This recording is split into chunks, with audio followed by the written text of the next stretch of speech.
But just back to coming full circle, Monza appear to be a club on the up. Obviously they've been financed by people who know what they're doing in this game. They've got the 30-year track record with Milan, that being Galliani and Berlusconi.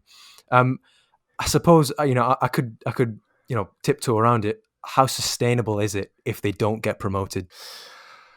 I think given the fact that a lot of those players that have come in are loanees or free signings, it's probably more sustainable than if they'd spent money on a lot of them. I mean, in terms of this season, I think transfer fees have been involved in maybe 4 or 5 of those deals.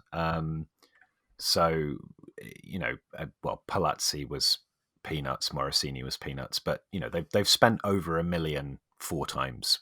We've already talked about Carlos Augusto and how that's a really intelligent long-term signing. Danny Motta, I would say as well, if they don't get, these are a couple of players who will have shown enough in Serie B that if they don't get promoted, other teams will be interested in them. And so there is a built-in sustainability there in terms of being able to sell those players if you have to. Obviously, they don't want to. I think the churn will have to decrease slightly. I think Brockie, like we've said before, has done a really good job in building a very competent, functional system that allows for some interesting attacking football. I mean, by pretty much every attacking metric, Monza are either the best or the second best team in Serie B. I think actually only Lecce, who are down in 6th because they concede too many, have better attacking metrics than Monza. So, it's a good side and it's well coached.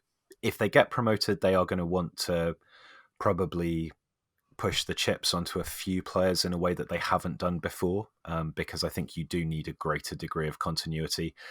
Individual ability isn't going to be enough to carry you through a Serie A season as a newly promoted side. So cohesion will be really, really important. And I think if Fratesi goes back to Sassuolo, that will be a loss, both from the fact that he's a very, very good player, but also because, like I say, particularly in the last sort of 5-6 games, they've really honed in on that being the preferred midfield 3. So I don't know that, these guys have got deep pockets, and because of Galliani's contacts within the Italian game, they are always going to be in a position to be able to bring in interesting players.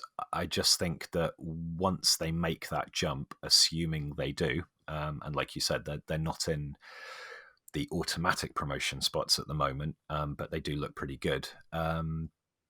Then I think, if not pruning the squad, at least giving less game time to quite so many players and trying to build a bit more cohesion within that first team setup is a good idea.